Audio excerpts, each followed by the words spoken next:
Muy buenos días a todos. La gracia, la misericordia del Señor sea contigo, pero también aprendamos nosotros como pueblo de Dios a ser un pueblo fiel y justo y recto delante del Señor, porque eso es lo que las Escrituras nos enseñan y no podemos ignorar todo lo que está escrito, no podemos estudiarlo, leerlo, conocerlo, sin que sea transformada nuestra vida. Si en verdad amamos al Señor, la palabra transforma nuestra vida y el Espíritu Santo nos ayuda para que día a día seamos transformados a la imagen del Señor como por el Espíritu del Señor.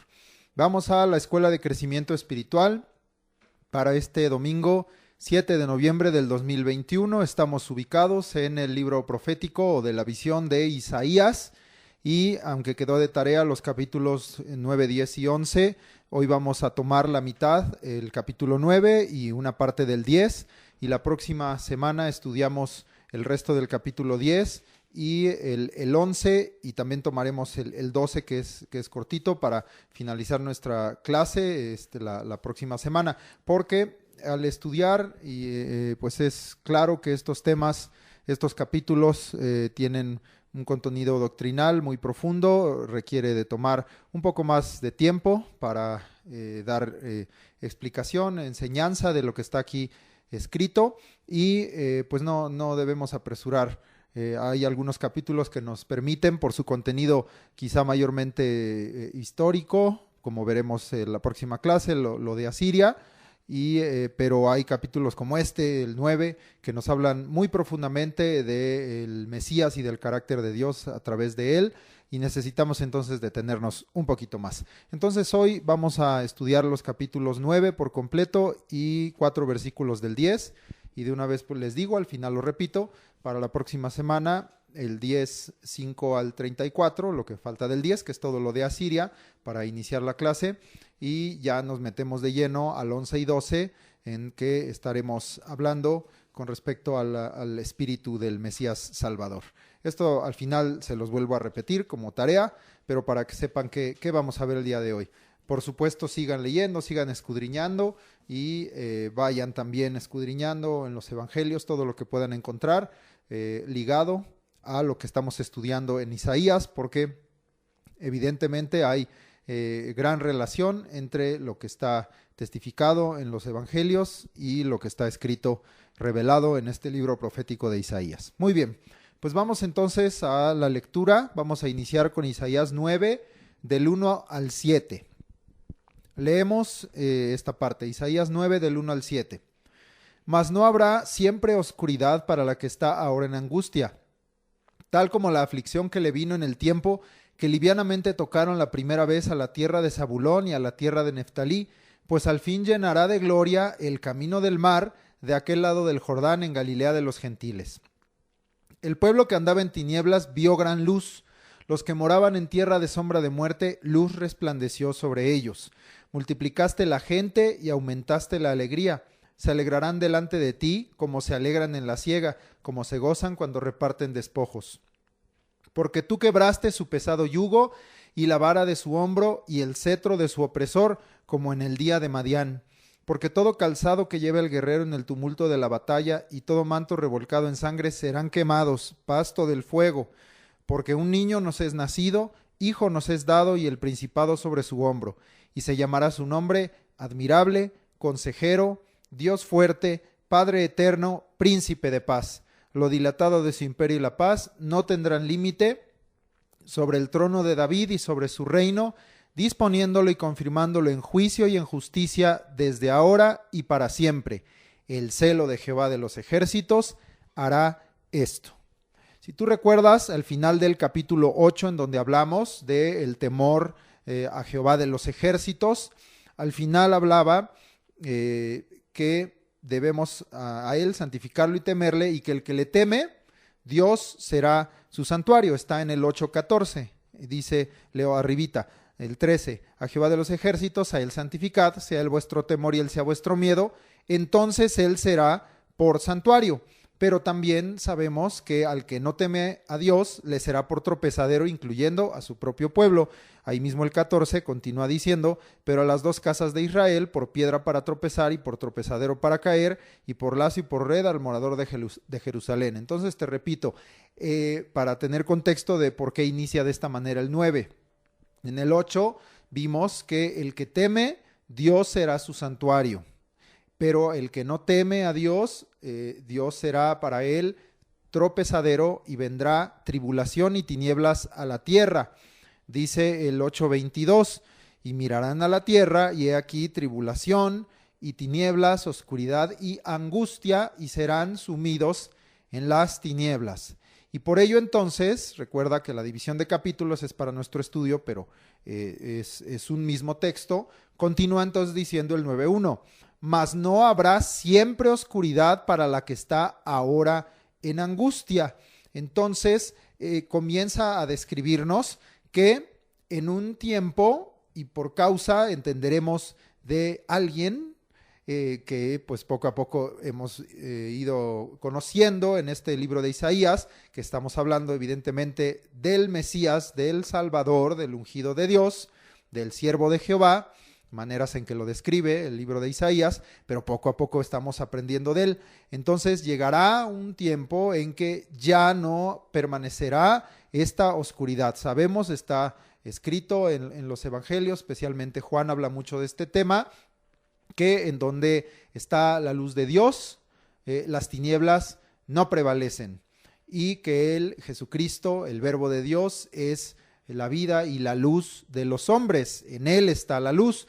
Entonces, eso es lo que también aquí Isaías pues va revelando, va dando a conocer. En medio de esa oscuridad y tinieblas y angustia y tribulación en las que está sumida la tierra por causa del pecado y la desobediencia del hombre y del propio pueblo de Dios, llegará un tiempo en que por medio del Mesías no habrá ya o no permanecerá, no habrá siempre, dice aquí, oscuridad para la que está ahora en angustia. En ese mismo versículo 1 nos empieza a describir la obra que hará el Mesías.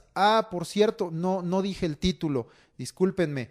Hoy vamos a estar hablando, precisamente nuestro título es El Mesías, nacimiento, obra e imperio. Son tres cosas que evidentemente no solo aquí, pero a partir de aquí pues nos empieza a describir. Vamos a ver ya con respecto al nacimiento, aunque de esto ya hemos recibido algo de revelación en los capítulos anteriores. Vamos a ver más del nacimiento del Mesías, vamos a ver la obra del Mesías, como en este caso que ahorita comentaré del versículo 1, y vamos a hablar del imperio o el reino eterno del Mesías, cosas que están contenidas, y por ello te digo que es muy profundo el contenido de este capítulo. Bien, pues hablando de la obra del Mesías, este propio versículo 1 nos habla de cómo será cuando Él se manifieste, qué sucederá. Evidentemente, velo desde la perspectiva profética. Sabemos que esto ya sucedió, el Señor Jesús ya nació, ya vino a esta tierra, ya cumplió la obra que el Padre le encomendó, pero lo estamos mirando desde la perspectiva profética del libro de Isaías. Evidentemente, lo confirmamos en los evangelios, mirando que todo lo que estaba aquí profetizado, revelado con respecto al Mesías, se cumplió en Jesucristo. Pero, insisto, velo desde esta perspectiva profética, que esto es muy sano porque nos ayuda a entender que Dios es veraz, que es fiel, que es verdadero, y que todo lo que se habló del Mesías, todo fue cumplido en Jesucristo. Pero para que sepas qué se cumplió, necesitas saber qué se profetizó, ¿verdad? Por eso estamos también estudiando este libro profético. Bien, entonces nos habla aquí cómo será la obra del Mesías sobre la tierra. Y habla ahí entonces de la tierra de Zabulón, de la tierra de Neftalí, del camino del mar, de Galilea, de los gentiles. Y tú y yo sabemos que el ministerio del Señor Jesucristo tuvo su mayor impacto y el mayor tiempo que Él estuvo enseñando y haciendo milagros y liberando a los oprimidos por el diablo fue precisamente en esta región del mar de Galilea. Zabulón, Neftalí, Galilea, dice aquí que este será el lugar qué se llenará de gloria? Pues al fin llenará de gloria. Vamos a leer un poquito en los evangelios. Mateo 4, 12 al 17. Acompáñame tantito a los evangelios para que veas precisamente, porque estamos poniendo este fundamento muy firme que está en la palabra de quién es el Mesías y cuál es su obra, pero también, porque ya tenemos una revelación completa, podemos ya ubicar la obra del Mesías en las Escrituras, en el Nuevo Testamento, en el cumplimiento de todas estas palabras en Jesucristo.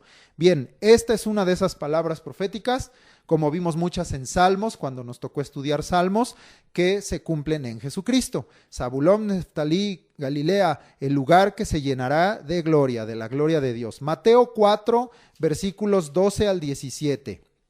Repito, Mateo 4, 12 al 17.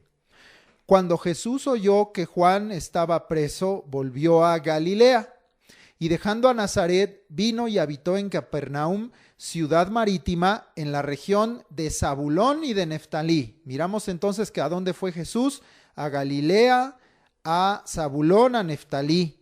14. Para que se cumpliese lo dicho por el profeta Isaías, cuando dijo: tierra de Zabulón y tierra de Neftalí, camino del mar, al otro lado del Jordán, Galilea de los gentiles.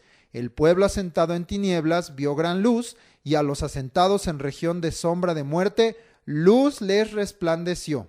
Desde entonces comenzó Jesús a predicar y a decir: arrepentíos, porque el reino de los cielos se ha acercado. Entonces queda claro que en Jesucristo se cumplió, y fue allí, como dice aquí en lo que leímos en Mateo, en Galilea, en Neftalí, en Zabulón, donde, como leímos al final, comenzó Jesús a predicar y a llamar al arrepentimiento a los pecadores y a su propio pueblo.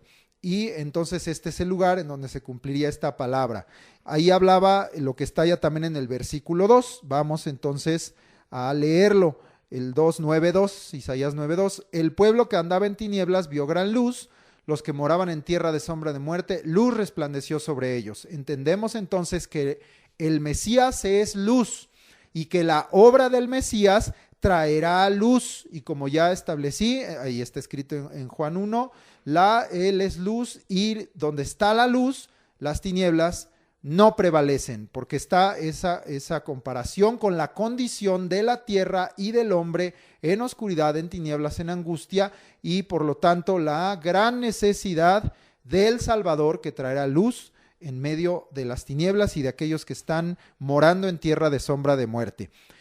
La obra del Mesías, ahorita lo vamos a leer también en los evangelios, ve ubicando Lucas capítulo 1, la obra del Mesías traerá gran luz al pueblo que andaba en tinieblas, y dice aquí resplandor de luz, y sabemos, ya lo estudiamos, que Jesucristo es resplandor de la gloria de Dios, resplandor de luz a los que moraban en tierra de sombra de muerte. Esto, como te dije, vamos a leer un poquito de ello también en los evangelios. Tomamos otro evangelio, el evangelio de Lucas, Lucas 1, en su parte final, es un capítulo muy largo, que tiene muchos versículos, pero tomamos Lucas 1 y vamos a leer versículos 68 al 70. Dentro de la profecía de Zacarías, padre de Juan el Bautista, esta primera parte de esta profecía habla, él tomado del Espíritu, dice que fue lleno del Espíritu Santo y profetizó, y su profecía tiene dos partes. Una habla del Mesías precisamente, y otra del Salvador, y la otra habla del profeta que sería levantado para preparar camino al Mesías. Es decir, está hablando de Jesucristo y está hablando de Juan el Bautista, de la obra que se haría a través de cada uno de ellos. Muy bien, entonces, como te decía, dentro de la profecía de Zacarías, habla con respecto al poderoso Salvador de la casa de David. Lucas 1, 68 al 70. Bendito el Señor Dios de Israel, que ha visitado y redimido a su pueblo. Dice, y nos levantó un poderoso Salvador en la casa de David, su siervo. Todo esto evidentemente coincide con todo lo que hemos venido leyendo, estudiando y ahora viendo en Isaías. 70, como habló por boca de sus santos profetas, incluido Isaías, que fueron desde el principio. Bueno, leo solo ese fragmento, pero también habla al final de aquel que prepararía camino al Mesías. ¿Para qué? Para dar conocimiento de salvación a su pueblo. Fue un ministerio preparatorio el hablar del arrepentimiento y de que conocieran la necesidad de un Salvador y que hay un Salvador para su pueblo y para todos los que creen en él. Esto fue el ministerio de Juan el Bautista y que precedió y dio pie para el ministerio de Jesucristo. Dice Lucas 1:77 al 79, para dar conocimiento de salvación a su pueblo, para perdón de sus pecados, por la entrañable misericordia de nuestro Dios con que nos visitó desde lo alto la aurora. Y dice, para dar a los que habitan en tinieblas y para dar luz a los que habitan en tinieblas y en sombra de muerte, para encaminar nuestros pies por camino de paz. Bien, nos dio ahí un elemento más, la paz. Esto ahorita más adelante veremos muy claramente que así será la obra y el reino del Señor. Entonces, la obra del Mesías, comprobado también ahora con estos pasajes de Lucas, traerá gran luz al pueblo que andaba en tinieblas y resplandor de luz a los que moraban en tierra de sombra de muerte, a través, primero, de este ministerio preparatorio de Juan el Bautista, preparando camino al Mesías, pero dando a conocer al pueblo salvación y luz. Y entonces, como leímos la primera parte, ahí en Lucas 1:68 al 70, en esta profecía de Zacarías, para dar lugar a aquel que sería levantado como poderoso Salvador de la casa de David, de acuerdo a la promesa, al pacto que Dios se había hecho con David, que también ahorita lo leeremos. Bien, entonces quede claro que la obra del Mesías es en luz y es para que no prevalezcan las tinieblas en la vida del hombre, en el corazón del hombre y en la tierra por causa del hombre. Muy bien. Ya habíamos leído ahí, ubica Isaías 9:3, no voy a volver a leer, 3 y 4 comentamos. Y bueno, si quieres para tener la idea, vamos a leer. Multiplicaste la gente, aumentaste la alegría, se alegrarán delante de ti como se alegran en la siega, como se gozan cuando reparten despojos, porque tú quebraste, nota aquí 3 cosas, su pesado yugo y la vara de su hombro y el cetro de su opresor, como en el día de Madián. Vamos a explicar. Bueno, leo también el 5 de una vez. Porque todo calzado que lleve el guerrero en el tumulto de la batalla y todo manto revolcado en sangre serán quemados pasto del fuego. La obra del Mesías, seguimos hablando, insisto, son 3 temas hoy que se combinan: el nacimiento, la obra y el imperio o reino del Mesías. La obra del Mesías también nos describe aquí que traerá multiplicación, a diferencia de lo que estaba sucediendo por la desobediencia y el pecado del pueblo, que era lo contrario de multiplicación, división o reducción. Estaba trayendo que se hiciera menor el pueblo, que se redujera la gloria de su pueblo, y eso incluyendo evidentemente también pues el perder vidas, la cuestión de escasez, de alimentos, de prosperidad, de bien, de paz, de todo lo que puedas imaginar. Estaba siendo reducido en su pueblo en lugar de multiplicado. Pero la obra del Mesías traerá multiplicación y alegría, pero muy claramente dice ahí, delante de él. Es por causa del Mesías y es delante del Mesías. Esto para mí es un concepto importante que entender en nuestro corazón hoy en día como discípulos de Jesucristo, porque anhelamos el bien y la misericordia del Señor, pero para poder vivirlo, recibirlo, experimentarlo y permanecer en ello, tenemos que estar delante de él. Muchos desean el bien y la bendición de Dios, pero no desean la comunión con Dios, y no es posible una sin la otra. Es más, no debemos anhelar exclusivamente la bendición de Dios, sino debemos anhelar primero la comunión con Dios, la relación con Dios, buscar a Dios, buscar su reino, su justicia, y entonces Dios, porque Él es fiel a su palabra y Él tiene promesas para con nosotros, entonces Él nos añade el bien y la bendición también, porque Él nos ama y nos la quiere dar. Pero quede claro que la multiplicación, la alegría es delante de Él. Y por supuesto, si tú como yo entiendes y conoces quién es el Mesías, quién es Jesucristo, vas a querer estar delante de él todos los días. Y dice que hará 3 cosas también en su obra, en el poder en el que él será levantado. Quebrará el yugo pesado y la vara sobre el hombro y el cetro del opresor. Estas 3 cosas que pudieran pensarse solamente en una cuestión física, en una cuestión de la guerra contra otros pueblos, la lucha del pueblo de Israel contra sus enemigos, tiene una clara referencia a las 3 luchas o las 3 cosas que están en oposición, en adversidad, en carga y que prueban la vida del hombre y la vida del pueblo de Dios. El pecado, la carne y el enemigo, el adversario de nuestras almas. El yugo pesado, el pecado es un yugo pesado sobre nosotros y veremos la próxima clase que la unción pudrirá el yugo. Y Jesucristo también nos enseñó que nosotros solamente debemos llevar su yugo sobre nosotros y aprender de él, que es manso, humilde de corazón, y hallaremos descanso para nuestras almas. Pero si hay, porque no hay un solo yugo, hay muchos yugos que están explicados en la Biblia: el yugo de Satanás o de las tinieblas, el yugo de los hombres, el yugo de pecado.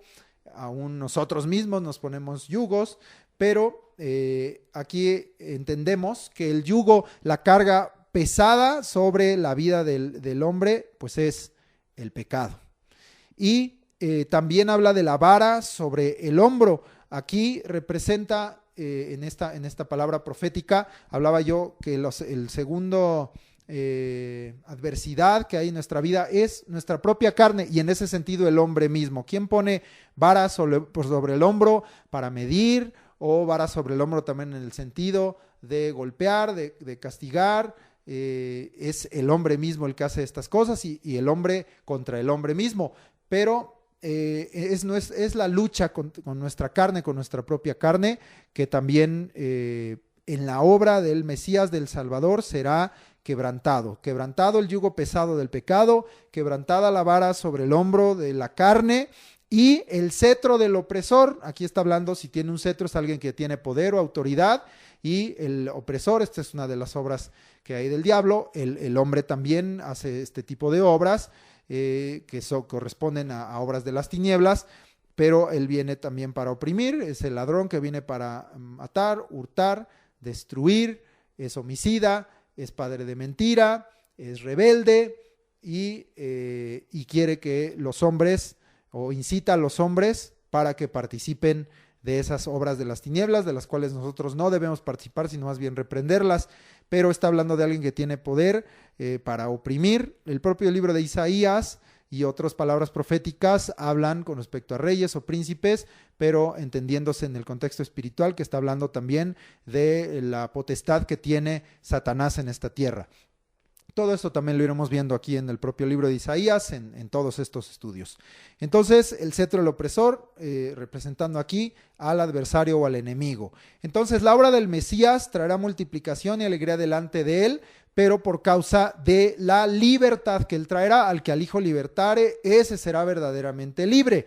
Entonces, la libertad que él traerá quebrará el yugo pesado, la vara sobre el hombro, el cetro del opresor, que nos hablan de las 3 cosas que son adversas en nuestra vida: el pecado, la carne y el enemigo.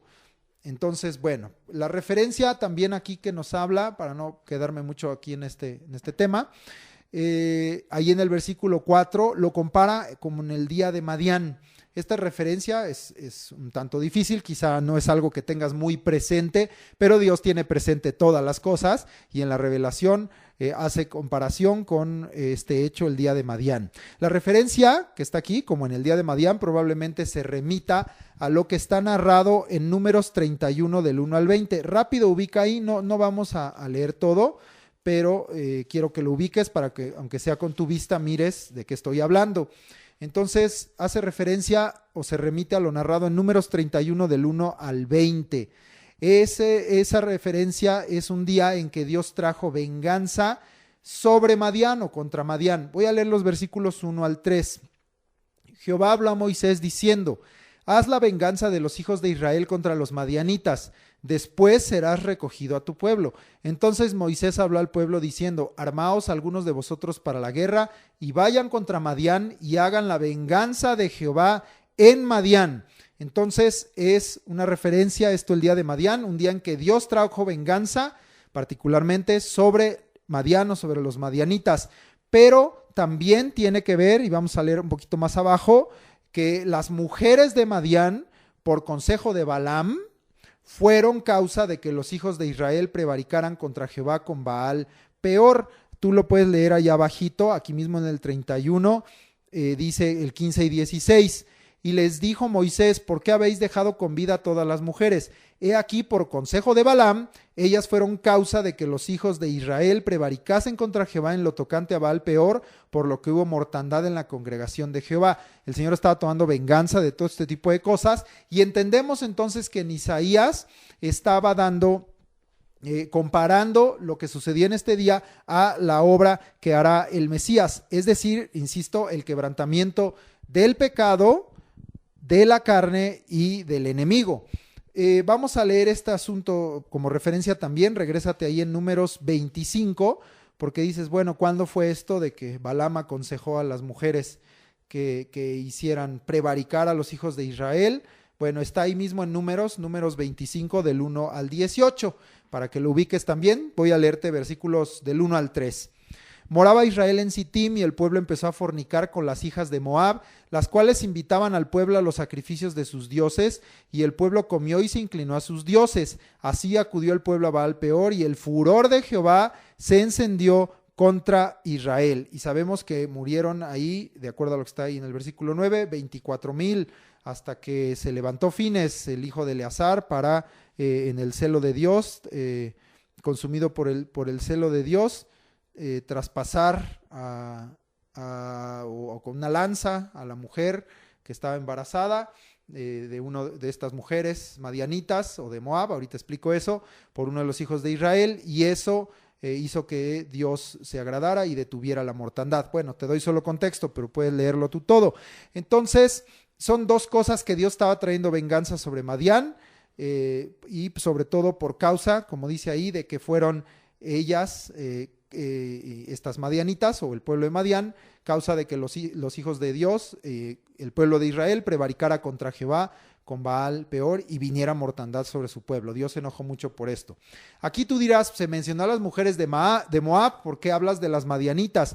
Porque las madianitas habitaban en medio de ellos. Hay más referencias, pero aquí el propio versículo 17 y 18 nos lo da. Dice el 17 y 18 de Números 25, hostigad a los madianitas y heridlos, por cuanto ellos os afligieron a vosotros con sus ardides, con que os han engañado en lo tocante a Baal peor. Bueno, y en lo tocante a Cosbi, hija del príncipe de Madián, su hermana, la cual fue muerta el día de la mortandad por causa de Baal peor. Es el asunto que te acabo de comentar. Entonces, hay más referencias, no las voy a leer ya. Ten curiosidad, búscalas por ahí, o busca las notitas que puedas tener, o busca en una concordancia Madián para que puedas leer toda la historia de Madián, que empieza desde Abraham, porque estos eran descendientes de hijos de Sétura. Entonces, bueno, pero no me voy a regresar más. Solamente quería que entendieras qué es el día de Madián, porque está mencionado precisamente en Isaías 9. ¿Qué representa esto? Y está en un mismo pasaje, en estos mismos versículos. Comparación con el día de Madián, nos habla que la obra del Mesías, pues incluye luz y alegría a su pueblo.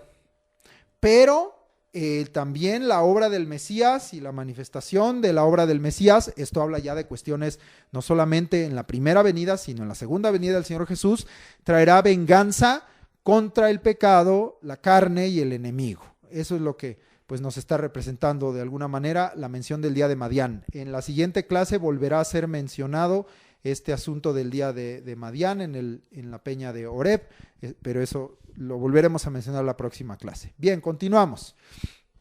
En estos mismos versículos, ya nos queda el 6 y el 7, el Espíritu Santo revela al profeta Isaías el nacimiento del Mesías, del Salvador de su pueblo, del Salvador de todas las naciones, al decir, un niño nos es nacido, hijo nos es dado. Está hablando entonces de un nacimiento.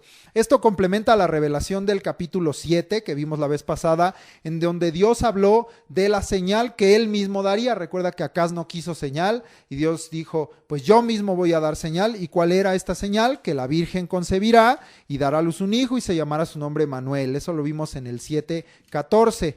Eso ya lo estudiamos. Entonces se complementa la revelación del capítulo 7 con esto que está aquí en el 9, hablando de el nacimiento del Mesías. Es decir, que el Mesías, el Salvador, es alguien que iba a venir a esta tierra, que iba a nacer, que iba a ser manifestado en esta tierra como hombre para estar entre los hombres. Eso es algo que quizá tú hoy digas, pues sí, claro, ya lo sabemos.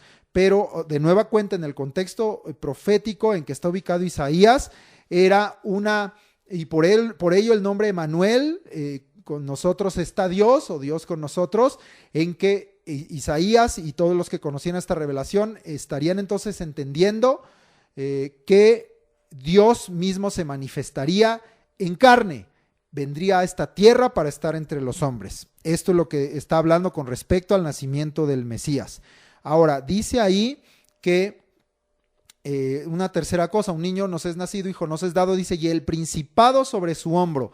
Esto es muy importante, la frase quizás es difícil de entender así a la lectura, pero cuando veas el significado en hebreo no te va a quedar duda. La palabra principado en hebreo es misra, y esta palabra en hebreo significa literalmente imperio. Entonces podrían haber ahí traducido el imperio, misra, y viene de otro término, sará, que significa prevalecer. Entonces, les repito, misra significa imperio, que viene de la raíz sará, que significa prevalecer. Entonces, además del nacimiento del Mesías, es anunciado que el Mesías tendrá un imperio que prevalecerá. Otra revelación que quizá dirás, pues yo ya conozco eso, he leído Apocalipsis, conozco la palabra, pero en el contexto profético es muy importante el entender que la revelación incluye también que no solamente el nacimiento, no solamente la obra, sino también es anunciado que el Mesías tendrá un imperio que prevalecerá, porque ha habido muchos imperios en esta tierra y sabemos que hay marcados en la historia del hombre 4 imperios perfectamente marcados, sobre todo, por ejemplo, en el libro profético de Daniel, que no hemos estudiado. No te voy a mencionar más para no confundirte, pero sabemos que habrá un imperio que permanecerá para siempre, un imperio sempiterno, está ahí descrito. Eso es lo que nos está describiendo aquí también, que habrá un imperio que prevalecerá, que será eterno, que permanecerá para siempre. El principado sobre su hombro, el imperio que prevalecerá sobre el hombro de este niño que nacerá, de este hijo que nos es dado, del Mesías. ¿Qué significa esto, el principado sobre su hombro? Que él llevará sobre sí, sobre su hombro, todo el peso del imperio, de un imperio eterno. Alguien así, que puede llevar sobre sí todo el peso de un imperio y además de un imperio eterno, alguien así solamente puede ser el Todopoderoso. Entonces entendemos también aquí que este Mesías, este Salvador, este hijo que nos es dado, este niño que nacerá, Emanuel, es todopoderoso, por lo tanto es Dios mismo. Entonces entendemos algo que nos es escrito en Timoteo, en 1 Timoteo 3:16, en el misterio de la piedad, que Dios, el Todopoderoso, se manifestará, viéndolo desde esta perspectiva, en carne, como hombre, pero es Dios mismo, por eso Dios con nosotros, por eso Emanuel, el que estará en la tierra y en medio de los hombres. Bien, y todo esto se cumplió evidentemente en Jesucristo. Continuamos. Muy bien. Ok. Ya había sido revelado el nombre del Mesías. Lo habíamos visto en el 7, precisamente, que había dicho 7:14. Dice, y llamará su nombre Emanuel. Con nosotros está Dios, o Dios con nosotros. Pero aquí es revelado su nombre. Quiero que pongas atención en eso. Dice, y se llamará su nombre, no sus nombres. su nombre. Está escrito en singular, es un solo nombre el que está manifestado aquí. Tú dirás, pero yo veo varias palabras ahí escritas. Es que a lo largo de las escrituras es un nombre, pero en un solo nombre la palabra lo revela o lo manifiesta de muchas formas, como aquí veremos, porque nos está manifestando todas las virtudes del Dios uno. Emmanuel, que es el nombre de Dios, nos manifiesta que Dios está con nosotros. Jesús, el nombre, un solo nombre de Dios, nos manifiesta que Él es Salvador. Y así, los nombres que aquí veremos no dice y llamarán sus nombres, sino es su nombre, y cada uno de estos nombres, porque está en mayúscula, nos está hablando de virtudes del Dios uno. También sabemos que el Padre es Dios, pero es un solo nombre, que Jesucristo, el Hijo de Dios, es Dios, el Espíritu Santo es Dios, pero es uno. Así igualmente el nombre de Dios es uno. Y el nombre que ha permanecido hoy como el único nombre dado a los hombres bajo el cielo en el cual hay salvación es un solo nombre, Jesús. Pero ese nombre Jesús incluye a Emmanuel, Jesús incluye a admirable, consejero, Dios fuerte, Padre eterno y príncipe de paz. Todo eso está incluido en un solo nombre. Jehová de los ejércitos está incluido en un solo nombre. Jesús es el mismo Dios, es el Todopoderoso. Entonces ya había sido revelado un nombre, Emmanuel, con nosotros está Dios, y aquí es revelado su nombre, manifestando las virtudes del Dios uno, lo repito, como admirable, consejero, Dios fuerte, Padre eterno y príncipe de paz. 5 manifestaciones del nombre del Dios uno o del Dios único. Muy bien, vamos a ver cada una. Admirable. Esta palabra en hebreo es pele, admirable, pele, y significa milagro, milagro. Y viene de la raíz palá, que significa ser maravilloso. Ahorita voy a darte la etimología y ahorita entonces uno todas estas ideas. Admirable, pele, significa milagro. Entonces, su nombre se llamará admirable, o puedes decir milagro, o puedes decir maravilloso, porque palá, la raíz donde viene, significa ser maravilloso. El segundo nombre que está aquí descrito, o la segunda manifestación del nombre, es consejero. Este término ya lo hemos usado en otras clases. Ya'atz, en hebreo ya'atz, y significa aconsejar, deliberar y resolver. Aconsejar, deliberar y resolver. Entonces, mira todo este carácter, estas virtudes que están incluidas en el nombre del Mesías. Él es consejero, el que aconseja, pero además delibera y resuelve. Nos da el carácter entonces ahí de un juez también, lo podemos entender, aunque la traducción es consejero. Tercero que está aquí, Dios fuerte. Evidentemente son 2 palabras, explico cada una. Dios está diciendo que el Mesías es Dios. De nueva cuenta, la palabra en hebreo es él, así, él, y significa fortaleza, poderoso, el todopoderoso. Es la palabra en hebreo para Dios, pero esta palabra significa fortaleza, poderoso, el todopoderoso. Él, eso es Dios. Y fuerte, esta palabra también ya la hemos usado recientemente, Gibor en hebreo, Gibor, fuerte, y significa poderoso o guerrero en el sentido de esforzado y valiente. ¿Cómo describe al Rey de la Gloria? El Salmo 24 dice, ¿quién es este Rey de Gloria? Dice, él es fuerte, valiente, poderoso en la batalla, Jehová de los ejércitos es su nombre. Es ese mismo concepto, Gibor, poderoso, guerrero, en el sentido de esforzado y valiente. Eso es Dios fuerte, el todopoderoso, que es guerrero, esforzado y valiente. Siguiente término que está aquí, Padre eterno. La palabra Padre es Ab, la primera palabra, Ab, y literalmente significa Padre. De ahí es de donde vienen términos, por ejemplo, como Abba, que tú conoces, Abba Padre, Abba, pues es una manera, digamos, más cariñosa de mencionar a Padre como Padre mío, ¿no? Pero como de cariño, ¿no? Como más cercano, pero la raíz de todo eso es este término que está aquí, Padre Ab, Padre literal. Ahorita, insisto, sigo explicando. Y el segundo término eterno es Ad. El primero era AB y este es AD, o sea, D de dedo. AD, Ad.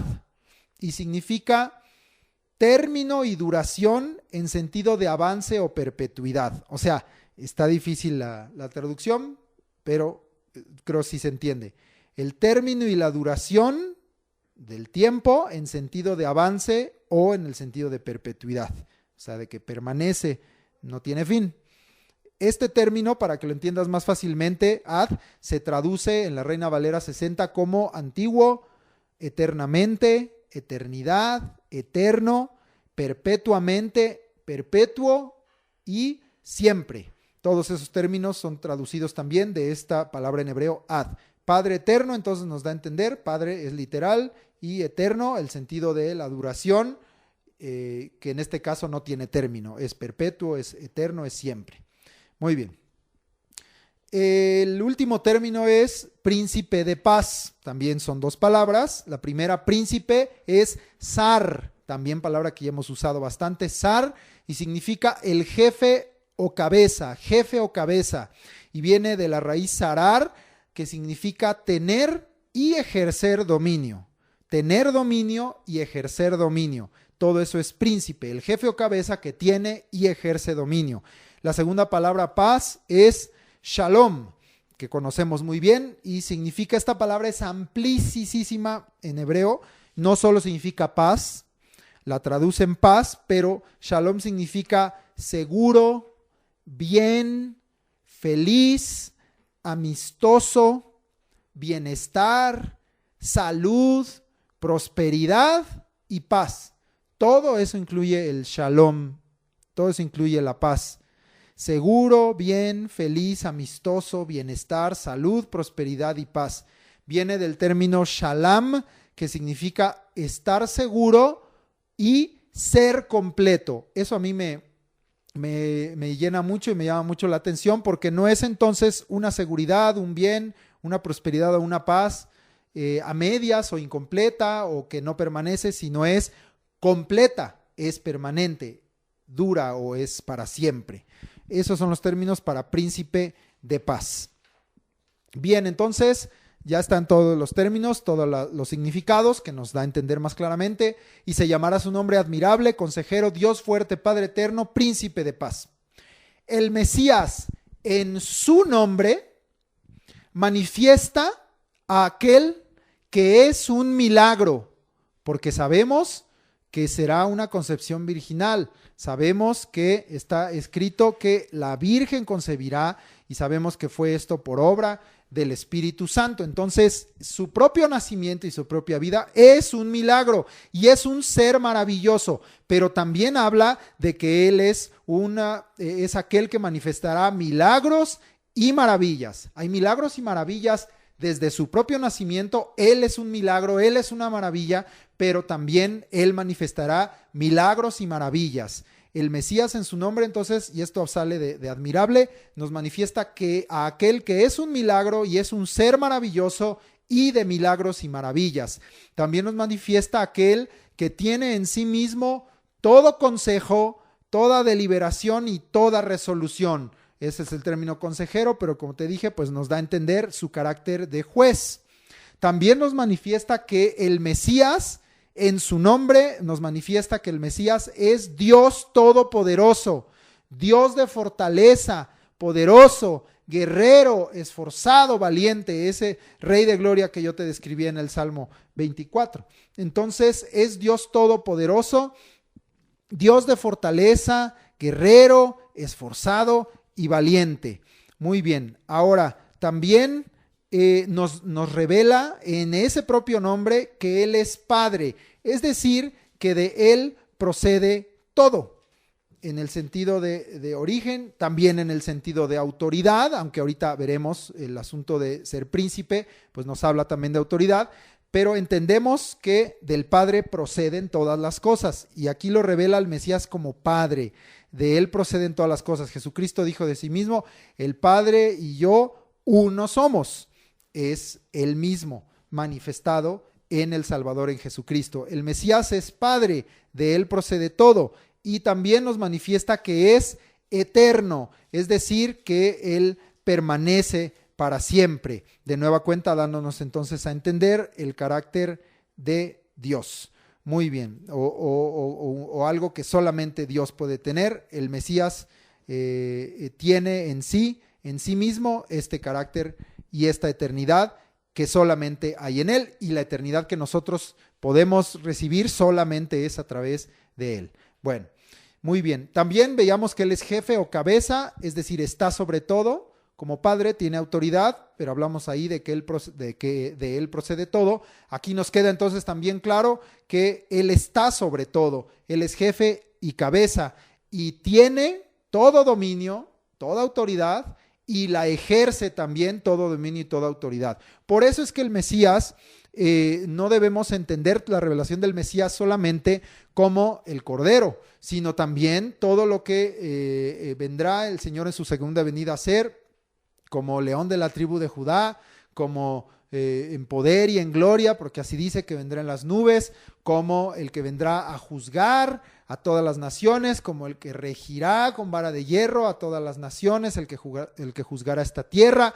Entonces, la obra del Mesías debemos estudiarla completo, ¿verdad? Esa obra de misericordia, de gracia, de perdón, de salvación, de amor, pero también entender que en el mismo nombre, en el mismo Señor, en el mismo Mesías, en Jesucristo, también está manifestado la justicia y el juicio, parte que algunos dejan de lado, y no debe ser así, porque tenemos que hablar por completo de Dios y del carácter y de las virtudes de Dios. Muy bien, entonces veíamos también que el ejército tiene dominio sobre todo, y es aquel, el Mesías, lo manifiesta su nombre, en el que se encuentra la seguridad, el bien, la felicidad, el bienestar, la salud, la prosperidad y la paz completas.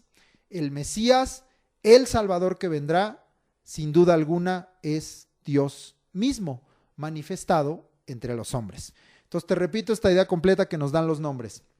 El Mesías, en su nombre, manifiesta a aquel que es un milagro y es un ser maravilloso y de milagros y maravillas, que tiene en sí mismo todo consejo de liberación y resolución como juez, que es Dios todopoderoso, Dios de fortaleza, poderoso, guerrero, esforzado y valiente, aquel que es Padre, de quien procede todo, eterno, que permanece para siempre, jefe y cabeza porque está sobre todo y que tiene y ejerce todo dominio. Y es aquel en el que se encuentra la seguridad, el bien, la felicidad, el bienestar, la salud, la prosperidad y la paz completas. Todo esto está incluido en un nombre: Jesús, Emmanuel, el Mesías, el Salvador que vendrá, indudablemente es Dios mismo. Muy bien. Esta revelación, seguimos aquí en el 6 y 7, esto es lo más profundo de todo lo que vamos a estudiar hoy. El nacimiento, la obra y el reino del Mesías, que estamos viendo aquí. Hemos visto en esta parte que la revelación describe su nacimiento, describe sus virtudes, pero como dije, también describe su reino. Y aquí esta revelación nos habla de un imperio. Dice ahí el 7, lo dilatado de su imperio y la paz no tendrán límites sobre el trono de David y sobre su reino, disponiéndolo y confirmándolo en juicio y en justicia desde ahora y para siempre. El celo de Jehová de los ejércitos hará esto. La revelación describe su nacimiento, describe sus virtudes, pero también describe su reino. Es un imperio. La palabra imperio es Misra, la misma que vimos para principado, un imperio que prevalece. Y dice que es dilatado. Esta palabra dilatado es Marbé y significa algo que está en grandeza y que su grandeza va en aumento. Grandeza en aumento significa Marbé. Ya está en esa condición, pero cada día es más y más y más grande y no deja de aumentar su grandeza. Entonces es un imperio, por eso dice dilatado, que aumenta en grandeza. También dice que es un imperio lleno de paz. De nueva cuenta aquí la palabra es Shalom, que ya vimos ampliamente ahorita. Y dice que el imperio, Misra, el principado, el imperio que prevalece, y la paz, Shalom, con todo lo que incluye, no tendrán límite. Esto evidentemente nos hace entender de nueva cuenta el carácter eterno del Mesías, pero también de la obra del Mesías. Lo que el Mesías hará permanece para siempre. Entonces, esta palabra límite en hebreo es ketz y significa extremidad, o sea, el punto más extremo hasta el fin o consumación. Sabemos que el Señor es alfa y omega, es principio y fin, es primero y último, es autor y consumador. Entonces está hablando de nueva cuenta de ese carácter eterno de Dios, y la obra del Mesías y el reino del Mesías tienen ese mismo carácter. Si Dios es eterno, su imperio es eterno, es dilatado, y su paz y su imperio son eternos, no tienen límite y están hasta el extremo, desde el principio hasta el fin. Todo lo llena Él, todo lo llena el Señor, todo lo llena el Mesías. Y también nos dice aquí que el reino del Mesías estará sentado sobre el trono de David. Este tema es un tema que al estudiar la vida de David ampliamente lo estudiamos, todavía con Salomón mencionamos muchas cosas. Te quiero leer solamente un pasaje porque dice: el reino del Mesías estará sentado sobre el trono de David, y esto está en segundo libro de Samuel 7:12. Ahí lee todo el 7, está descrito todo lo que vendrá y hará el Mesías, pero el 7:12 le dice Dios a David a través de Natán: y cuando tus días sean cumplidos y duermas con tus padres, yo levantaré después de ti a uno de tu linaje. Entonces venía del linaje de David, por eso se sentaría en el trono de David, el cual procederá de tus entrañas, y afirmaré su reino. Leo el 13: él edificará casa a mi nombre, y yo afirmaré para siempre el trono de su reino. Por eso es que aquí en Isaías hace esto y dice sobre el trono de David y sobre su reino, porque esto es algo que Dios había hecho pacto con David, que de su linaje, de sus entrañas, de su descendencia vendría aquel, el Mesías, que traería una casa y un reino y un trono eternos que permanecerían para siempre. Muy bien, entonces leemos esto: el reino del Mesías estará sentado sobre el trono de David. Queda establecido entonces de nueva cuenta que el Mesías vendrá del linaje de David, y volvemos aquí a entender que Dios entonces se manifestará en la tierra como hombre entre los hombres. Dios mismo se manifestará en la tierra porque el Mesías que nacerá vendrá del linaje de David, de la descendencia de David, de las entrañas de David. Entonces nacerá enteramente como hombre. Es Dios enteramente, pero también es hombre enteramente. Por eso los evangelios hablan de Jesucristo como el Hijo de Dios y como Hijo del hombre, porque es enteramente hombre y también enteramente Dios. Aquí entonces también, por causa de esta mención de David, entendemos que Dios se manifestará en la tierra como hombre entre los hombres. El nacimiento, la obra y el reino del Mesías son dados por disposición, por voluntad de Dios y por confirmación de Dios. Es decir, es algo firme. El nacimiento, la obra, el reino del Mesías son firmes porque fueron dados por disposición y por confirmación de Dios. Y por ello, como hemos visto que así es la obra de Dios, de Jehová de los ejércitos, esto lo explicamos también hace poco, tiene un carácter de juicio y de justicia. Es decir, es la manera en que el Dios soberano y el Dios justo obra. Ya lo hemos visto. Así es la manera en que Dios obra. Así es la manera en que Dios manifiesta sus obras, en juicio y en justicia. Y está dado por disposición y confirmación de Dios. Es decir, es la voluntad de Dios que el Mesías viniera a esta tierra, y para que fuera hecha la obra de Dios y para establecer ese reino eterno que es, que fue, que es y que será a través del Salvador. Es la voluntad de Dios manifestada a través del Salvador. La obra que el Mesías hará permanece para siempre, porque dice ahí que es desde ahora y para siempre. Es decir, se cumple y se cumplirá por una sencilla razón, de nueva cuenta, porque Dios es soberano y porque lo que Dios habla se cumple, porque el celo de Jehová de los ejércitos hará esto, porque el celo de Jehová de los ejércitos hará esto. Miramos entonces el carácter que seguiremos evidentemente estudiando en todo Isaías, no solo el nacimiento, sino la obra del reino, incluyen todo este carácter, todas estas virtudes de Dios, así será también la obra del Mesías. Vamos a la segunda parte de esta clase. Vamos entonces a la lectura de Isaías 9:8 al 10:4. Y primero pues vamos a leerlo. Isaías 9:8 al 10:4.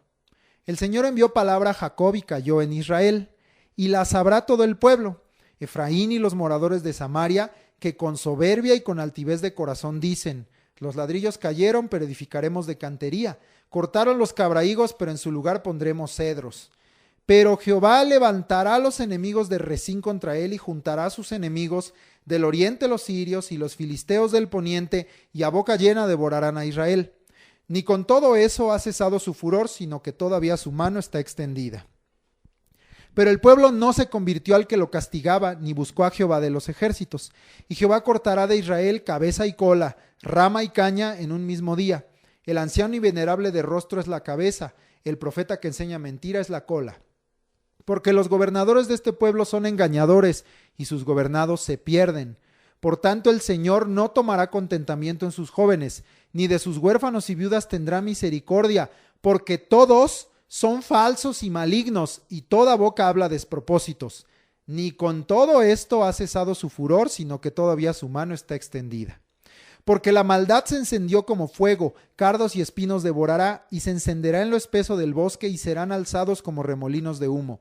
Por la ira de Jehová de los ejércitos se oscureció la tierra, y será el pueblo como pasto del fuego, el hombre no tendrá piedad de su hermano. Cada uno hurtará la mano derecha y tendrá hambre y comerá la izquierda y no se saciará, cada cual comerá la carne de su brazo.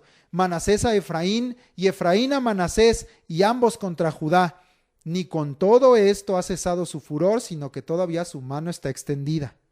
Ay de los que dictan leyes injustas y prescriben tiranía, para apartar del juicio a los pobres y para quitar el derecho a los afligidos de mi pueblo, para despojar a las viudas y robar a los huérfanos. ¿Y qué haréis en el día del castigo? ¿A quién os acogeréis para que os ayude cuando venga de lejos el asolamiento? ¿En dónde dejaréis vuestra gloria? Sin mí se inclinarán entre los presos y entre los muertos caerán. Ni con todo esto ha cesado su furor, sino que todavía su mano está extendida. El juicio empieza por la casa de Dios. La obra será manifestada como se reveló, como acabamos de ver arribita, en juicio. Esta palabra juicio en hebreo es mishpat y significa mishpat, veredicto favorable o desfavorable, sentencia o decreto judicial. Todo eso es juicio. Un veredicto favorable o desfavorable, una sentencia y un decreto judicial o emitido por un juez.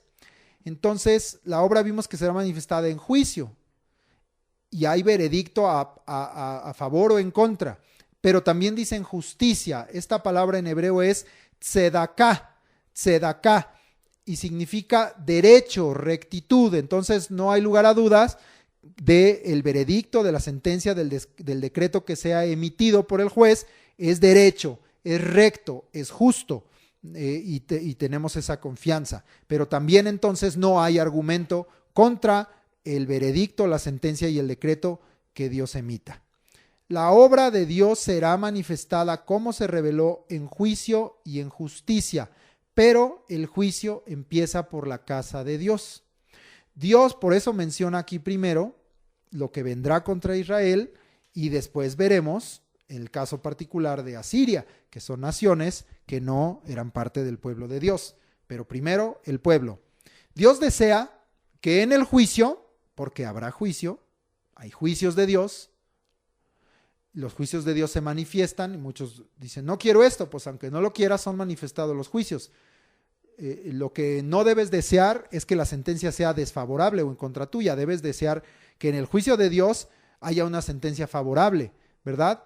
Debemos temer a Dios y temer sus juicios y arrepentirnos y convertirnos a Dios para que en el juicio, porque todo será juzgado y todos seremos juzgados, la sentencia sea favorable o el veredicto sea favorable para nosotros y no desfavorable. Eso es lo que debemos temer. Bueno, Dios desea que en el juicio su pueblo sea salvado y sea librado del castigo eterno. Y para ello, entonces Dios debe amonestar a su pueblo y debe castigarlo en esta tierra por causa de la desobediencia de sus hijos, de su pueblo, con el fin de llevarlos al arrepentimiento y a que se vuelvan a Dios y a que entonces haya en ese juicio un veredicto favorable para ellos, para el pueblo sobre el cual Dios ha puesto su nombre, para el pueblo sobre el cual Dios ama. La palabra de Dios dice aquí que es enviada y cae, es decir, tiene peso. No lo dice en el sentido de que cae a tierra. Sabemos que Dios dijo a través de Samuel que sus palabras no caen a tierra, sino en el sentido del peso. Dice, el Señor envió palabra a Jacob y cayó en Israel. ¡Pum! Con peso, con autoridad, cayó la palabra de Dios. Así pasa a veces que estás oyendo una predicación o lees algo en la Biblia, ¡pum! Sientes ese peso que cae en tu corazón, pero es esa grandeza, ese poder, esa autoridad de la palabra de Dios que está diciéndote, y por eso es que nos pesa, que algo está mal en nosotros. No es que la palabra de Dios sea pesada, los mandamientos del Señor no son gravosos, su yugo es fácil, su carga es ligera, sino cae sobre nosotros con peso, precisamente por el mensaje, por la autoridad, por el poder que trae la palabra de Dios. Bueno, entonces dice que la palabra de Dios es enviada y cae, tiene peso. Dios juzga que su pueblo está siendo soberbio y altivo de corazón, y entonces dice aquí que Dios le levanta enemigos de alrededor, del norte, porque habla de los de Resín, del poniente, a los filisteos, del oriente, habla también de los sirios, de todos lados habla aquí. Entonces, por causa del pecado, de la desobediencia, que aquí está hablando el Señor de soberbia, de altivez de corazón, Dios entonces le levanta enemigos de alrededor. Pero a pesar de esa forma de Dios amonestar y castigar a su pueblo, el pueblo no se arrepiente, el pueblo no se convierte, no cesa entonces el furor y la mano extendida del Señor, porque dice ahí que su pueblo, dice en el 13, no se convierte ni busca a Jehová de los ejércitos a pesar del castigo. Entonces, ¿qué tiene que hacer Dios con un pueblo y con hijos desobedientes y rebeldes y que no se quieren convertir, no se quieren volver de su mal camino a pesar del castigo? Dios entonces comienza a cortar de su pueblo y habla entonces de dos escenarios. Por un lado, a la cabeza y a la rama, que representan en la revelación, ahí mismo está escrito, al anciano y al venerable de rostro. Recuerda en Isaías 3, 1 y 2, te lo voy a leer, que así es el juicio de Dios. Porque he aquí que el Señor Jehová de los ejércitos quita de Jerusalén y de Judá al sustentador y al fuerte, todo sustento de pan, todo socorro de agua, el valiente, el hombre de guerra, el juez, el profeta, el adivino y el anciano. Y continúa diciendo esto, ¿verdad? Entonces recordamos esto que habíamos visto en Isaías 3, 1 y 2, que si el pueblo permanece en desobediencia, en rebeldía, en soberbia, en altivez de corazón, entonces Dios corta por un lado a la cabeza, a los que están en autoridad, a la rama, que representan cabeza y rama, al anciano, al venerable de rostro. Pero por otro lado dice que también corta a la cola y a la caña, que representan, aquí dice, a los profetas que enseñan mentiras. Es decir, son dos formas de castigar a su pueblo. Dice Dios, ¿no quieres la sabiduría? Pues la quito de ti. ¿No quieres el consejo? ¿No quieres sujetarte a la autoridad? Pues la quito de ti. Y porque allá adelantito habla también que él está cortando a los que tuercen el camino del pueblo y los engañan, porque habla de los que están como príncipes, como gobernadores. Si bien los profetas falsos también dice serán quitados, habla también que el engaño está también en los príncipes y en los gobernadores, quienes son señalados como engañadores y que hacen perderse al pueblo. Entonces son dos formas de castigar a su pueblo. En donde sí hay sabiduría, en donde hay consejo, lo voy a quitar. Al anciano venerable, al de honra, al de buen consejo, lo voy a quitar. Pero también voy a cortar la cola a los profetas falsos, a los gobernadores que tuercen el camino, a los que engañan, a los que hacen perderse al pueblo. Entonces por eso habla de que si el pueblo permanece en desobediencia y en soberbia y en altivez y en rebeldía a Dios, el Señor entonces interviene de nueva cuenta, porque él ya habría hecho cesar su furor y su ira, pero dice que se extienden y continúa el furor de Dios y la mano extendida contra su pueblo, porque el pueblo no se arrepiente, porque el pueblo no quiere entender, no quiere cambiar. Entonces dice, ahora corto cabeza y cola. Dios es justo y Dios es recto en sus juicios y califica las mismas conductas de la misma manera en cualquiera de su pueblo, por lo que está aquí escrito. O sea, vamos a entender esto. Dios es justo y recto en sus juicios. Hablamos arriba el término sedaká. Todo juicio de Dios es hecho en justicia, es hecho en rectitud. Dios es justo y recto en sus juicios. Por lo tanto, entonces, ¿qué significa esto? Él califica las mismas conductas de la misma manera en cualquiera de su pueblo. A una misma falta, pues trae una misma consecuencia. Si el pueblo también es falso, porque hablaba de los príncipes, hablaba de los gobernadores, pero si el pueblo también es falso y también es maligno delante de Dios, pues el pueblo entonces será también igualmente castigado. Sean jóvenes, sean huérfanos, sean viudas. Y dice ahí, porque será quitado del huérfano y de la viuda la misericordia, y no se complacerá de los jóvenes. Y mira, aún mirando que la misericordia de Dios será apartada de ellos, aún de la viuda, aún del huérfano que Dios tanto ama, dice, apartaré mi misericordia de ellos, aún mirando que es quitada la misericordia, el pueblo no se arrepiente. Ese será un tema muy profundo en el libro de las Lamentaciones. En medio de tanto dolor, y el pueblo no se arrepiente, y el furor y la mano extendida entonces, por segunda vez, no cesan. Nos sigue entonces aquí describiendo, estamos ahí en el 18. La maldad del hombre es lo que destruye al hombre. Fíjate, entiende bien este concepto. La maldad del hombre es lo que destruye al hombre. Aquí está revelada como un fuego que devora, como un fuego que enciende lo espeso de un bosque y hace elevar el humo, ¿verdad? Que quema todo, que consume, que destruye. Por eso te digo, la maldad del hombre es lo que destruye al hombre. Entonces entendamos esto.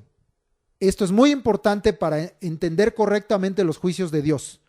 Dios es bueno, Dios es santo, Dios es limpio, Dios es justo. ¿Te queda claro esto? Dios es bueno, Dios es santo, Dios es limpio, Dios es justo.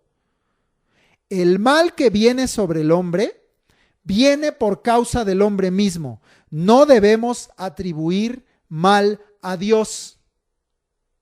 El mal que viene sobre el hombre viene por causa del hombre mismo. No debemos atribuir mal a Dios. Dios es bueno. Sus juicios son justos y verdaderos. Así lo dice el Salmo 19. Sus juicios son verdad. Todos justos, porque Dios es bueno. El mal que viene sobre el hombre viene por causa del hombre mismo. Y cuando atribuimos el mal a Dios, es decir, el que levanta palabras violentas y dice, qué malo es Dios que quitó la misericordia, qué malo es Dios que castigó a su pueblo, qué malo es Dios que cortó la cabeza y la cola, qué malo es Dios, eso se llama hablar con despropósito en nuestra boca. Así se lo dijo también Job a su esposa, ¿verdad? Y dijo, recibiremos de Dios el bien y el mal no lo recibiremos. Dice ahí mismo en Job, capítulos 1, 2, dice, y en todo esto que habló Job, no atribuyó despropósito alguno a Dios. El que levanta esas palabras violentas contra Dios y entonces declara que hay maldad en Dios y no declara la bondad de Dios, no declara el bien de Dios, no declara la justicia de Dios, está hablando con despropósito en su boca. Por eso dice el versículo 17, a la mitad dice, porque todos son falsos y malignos y toda boca habla despropósitos. Este mal nos ha venido al pueblo de Dios porque Dios es malo, porque Dios no nos ama, porque Dios es cruel. Cuando que ha venido, el mal del hombre ha venido sobre el hombre por causa del hombre mismo. ¿Cómo fue eso que te dije? Esa frase que te dije, el mal que viene sobre el hombre viene por causa del hombre mismo, y por ahí arribita había yo dado otra, bueno, ya no sé cuál frase fue.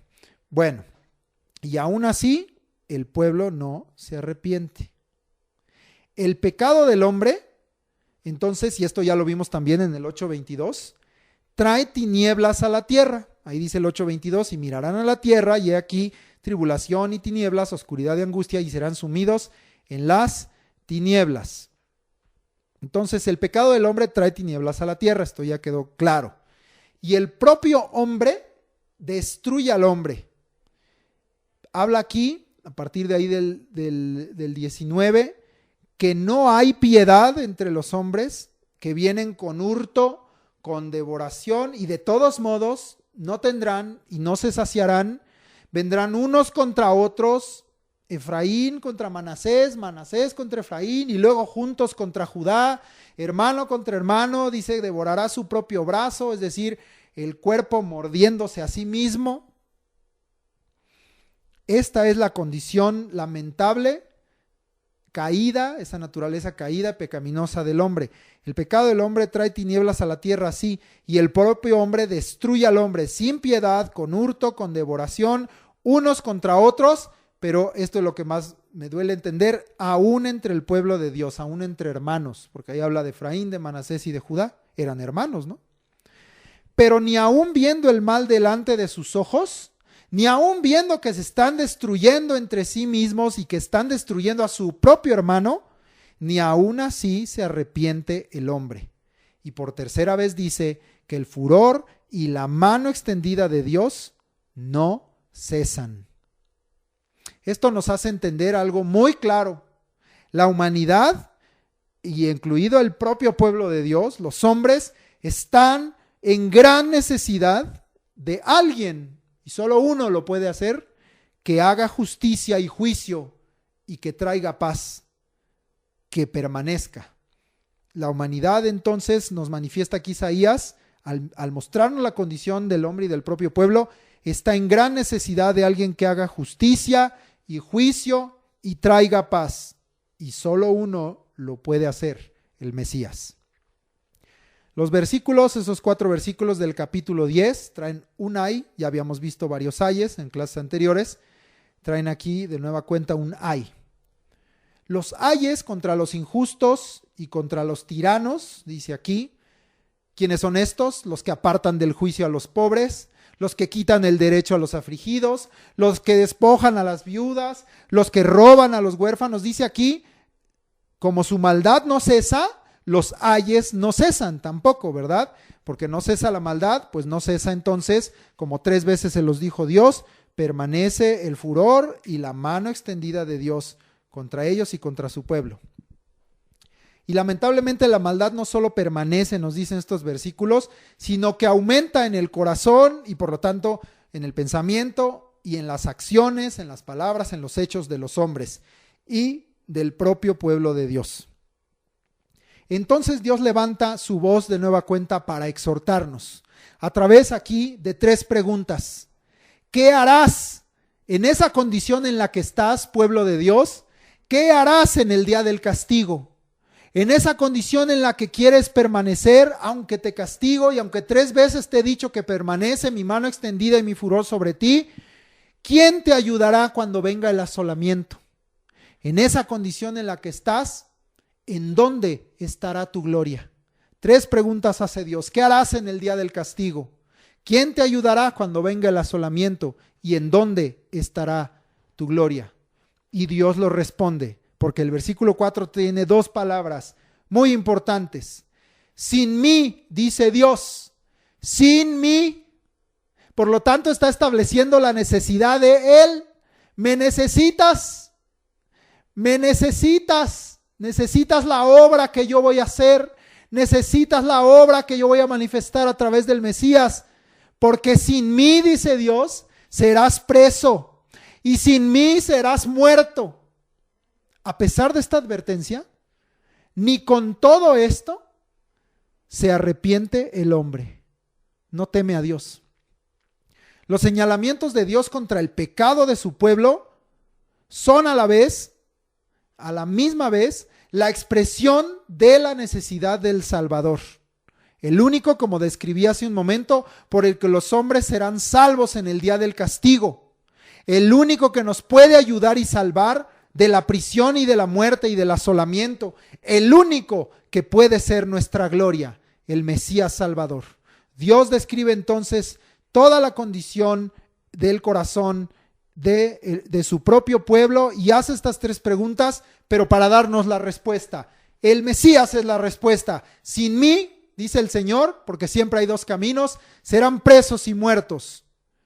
Pero si me oyen, si creen en mí y si creen en el que yo voy a enviar, en el Mesías, en Jesucristo, entonces dice, en aquel del que ustedes tienen necesidad, yo así le ruego al Señor, Señor, hace entender a los hombres la necesidad que tienen del Salvador. Porque muchos creen que no necesitan al Salvador, pero en la condición natural del hombre, todos fuimos destituidos por desobedientes de la gloria de Dios y por pecar. Entonces todos tenemos necesidad del Salvador.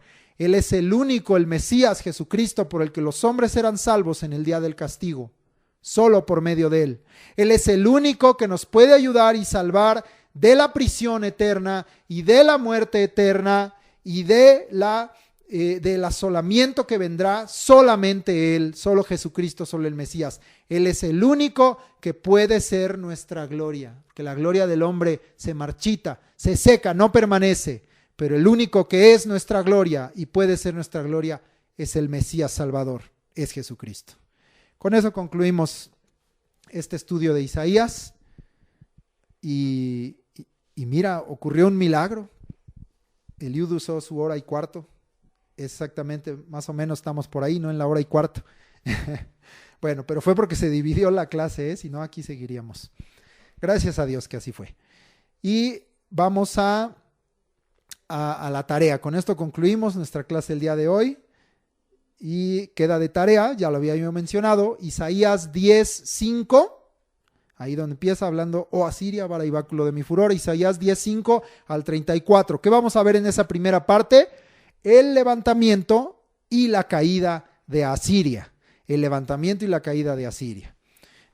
Representando a todos aquellos que no reconocen a Dios y no se humillan delante de Dios. El levantamiento y la caída de Asiria. Y queda también de tarea los capítulos 11 y 12. Ahí vamos a hablar del espíritu del Mesías Salvador. El espíritu del Mesías Salvador. Seguiremos viendo sus virtudes, seguiremos viendo quién es Él, la obra que Él hará, lo que permanecerá para siempre en su imperio, en su reino. Todo esto evidentemente lo vamos a seguir viendo en el espíritu del Mesías Salvador y en este también capítulo 12 que estudiaremos, que nos sigue afirmando que Él es la fortaleza y la salvación y la fuente de la salvación está dada solamente en Él, como dice en Apocalipsis, para que vengamos y tomemos gratuitamente de esta agua de salvación que solamente está en Él. Y bueno, todo esto ya lo estudiaremos, ya estoy dando clase. El espíritu del Mesías Salvador. Esas son las 2 partes que veremos la próxima clase. Muy bien, queda entonces esto de tarea y vamos aparto aquí con mi separador, en donde quedamos, y vamos a los textos de aprendizaje. Estamos en el Nuevo Testamento, estamos en la carta a los Romanos y todavía nos quedó por ahí una del Evangelio de Juan. Y vamos entonces a la primera que aprendimos, Romanos 5:8. Ponte de pie y esta cita, pues que fue más fácil de aprender, me imagino, pero tiene un contenido muy poderoso y pues en el contexto del que estudiamos ahorita en Isaías, yo creo que lo puedes disfrutar aún más en todo esto que acabamos de hablar en esta parte final. Todos juntos repetimos, Romanos 5:8. Mas Dios muestra su amor para con nosotros en que siendo aún pecadores, Cristo murió por nosotros. Romanos 5:8. Gracias, Señor. Porque aún siendo pecadores, tú nos amaste y diste tu vida por nosotros. Si no te conmueve entender esto, pues las 3 preguntas de Dios entonces siguen ahí pesando sobre ti. Romanos, ya iba a decir la cita nueva. Me faltó la de repaso, ¿verdad? Estamos también repasando la última de Juan que aprendimos, Juan 17, del 15 al 17. Repetimos todos juntos. Juan 17, del 15 al 17. No ruego que los quites del mundo, sino que los guardes del mal. No son del mundo, como tampoco yo soy del mundo. Santifícalos en tu verdad. Tu palabra es verdad. Juan 17, del 15 al 17. Amén. Solo tú, Señor Jesús, y solo tu palabra nos santifica. Ahora sí vamos a la cita nueva que está también en Romanos y voy para allá. Romanos 12, 20 y 21. Esta es la cita nueva de aprendizaje. Romanos 12, 20 y 21. Leemos. Así que, si tu enemigo tuviere hambre, dale de comer. Si tuviere sed, dale de beber, pues haciendo esto, ascuas de fuego amontonarás sobre su cabeza. No seas vencido de lo malo, sino vence con el bien el mal. Romanos 12, 20 al 21. Bien, gloria a Dios. Porque hemos sido llamados no solo a creer en Jesús, sino a vivir las enseñanzas de Jesús, a manifestar el amor y todo lo que el Señor nos ha enseñado en nuestra vida, ¿verdad? Y pues es muy importante entonces también la aplicación de las enseñanzas de Jesús, lo que se conoce como vida cristiana, ¿verdad? Así dan muchos cursos de vida cristiana. Bueno, pues entonces Romanos 12, 20 y 21 es la que queda de nueva para aprender y para vivirla. Y de repaso, Romanos 5, 8. Y la tarea de Isaías, la parte final del 10, el 11 y el 12. Con esto terminamos nuestra clase. Que Dios te siga bendiciendo y siga redarguyendo con su palabra y con su espíritu, tu corazón, tu vida, para que seas de los que temen a Dios y oyen y creen y todo lo que está aquí escrito. Y entonces, como vimos, Él será para ti santuario y Él será para ti salvación. Que Dios te bendiga en el nombre de Jesús. Te damos gracias, Señor, y te bendecimos. Amén.